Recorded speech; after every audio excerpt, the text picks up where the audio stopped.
Halo semuanya, kembali lagi dengan saya Megita Lestari dengan NIM 230241130 dari kelas 5T5. Baik, pada video kali ini saya akan membahas materi yaitu pemodelan dalam MSS atau Management Support System. Baik, pemodelan dalam manajemen sistem penunjang keputusan MSS lahir dari kebutuhan organisasi untuk menghadapi kompleksitas dan ketidakpastian lingkungan bisnis modern.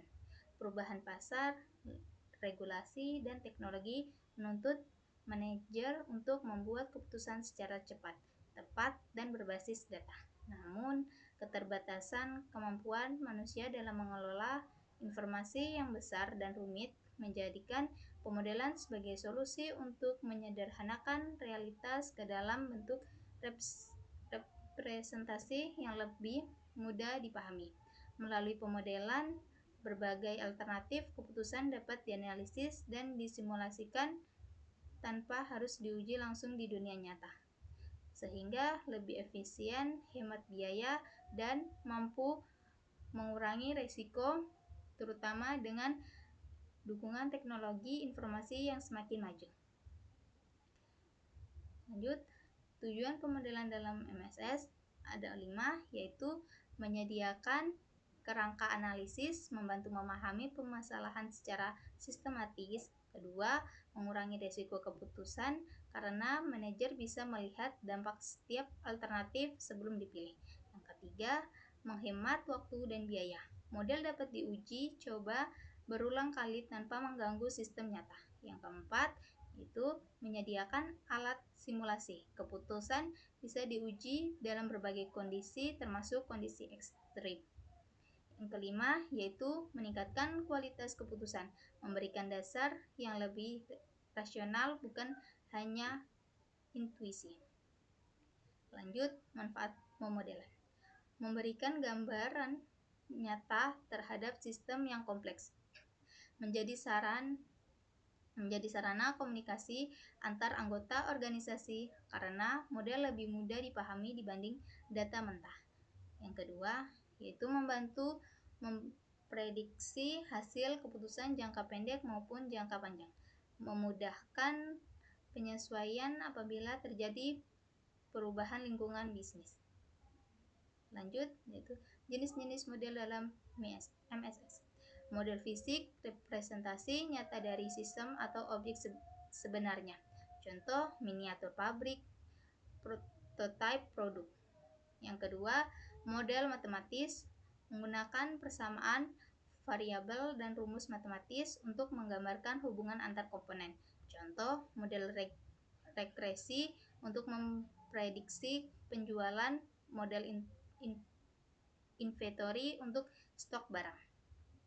Model simbolik atau diagramatik, menggunakan simbol diagram alur, grafik, atau bagan untuk menggambarkan sistem. Contoh, flowchart, proses produksi, diagram jaringan transportasi. Lanjut, tahapan pemodelan dalam MSS. Ada 5, yaitu identifikasi masalah, mengenali masalah utama yang ingin diselesaikan. Kedua, formulasi model, merancang model yang sesuai baik fisik, matematis, atau simbolis. Yang tiga, validasi atau verifikasi, memastikan model sesuai dengan kenyataan dan dapat dipercaya. Yang keempat, implementasi model, menggunakan model dalam proses pengambilan keputusan. Yang kelima, evaluasi hasil, menilai apakah model menghasilkan solusi yang efektif. Berikut kelebihan pemodelan dalam MSS, yaitu memberikan representasi yang lebih sederhana dari sistem kompleks, dapat diuji coba dengan berbagai skenario tanpa risiko besar, membantu pengambilan keputusan yang berbasis data dan analisis, mempercepat proses perencanaan dan strategis. Lanjut, keterbatasan pemodelan dalam MSS. Model tidak selalu menggambarkan kondisi nyata secara sempurna. bergantung pada kualitas data dan asumsi yang digunakan. Bisa menyesatkan jika penyusunan model tidak tepat, membutuhkan keahlian khusus untuk membuat model yang baik. Berikut contoh implementasi pemodelan dalam MSS. Bidang pemasaran, model prediksi penjualan untuk menentukan strategi promosi. Bidang transportasi, model jaringan lalu lintas untuk mengatur jalur distribusi. Berikut bidang keuangan, model analisis investasi untuk menghitung risiko dan keuntungan. Bidang operasional, model inventory untuk mengatur persediaan barang agar tidak kelebihan atau kekurangan. Kesimpulan, pemodelan dalam MSS adalah alat penting untuk menyederhanakan sistem nyata menjadi representasi yang lebih mudah dianalisis. Pemodelan memberikan manfaat besar dalam pengambilan keputusan karena dapat mengurangi risiko, menghemat waktu, dan meningkatkan efektivitas strategi. Meski memiliki keterbatasan, pemodelan tetap menjadi salah satu pilar utama dalam mendukung sistem pengambilan keputusan modern. Sekian dari saya, terima kasih.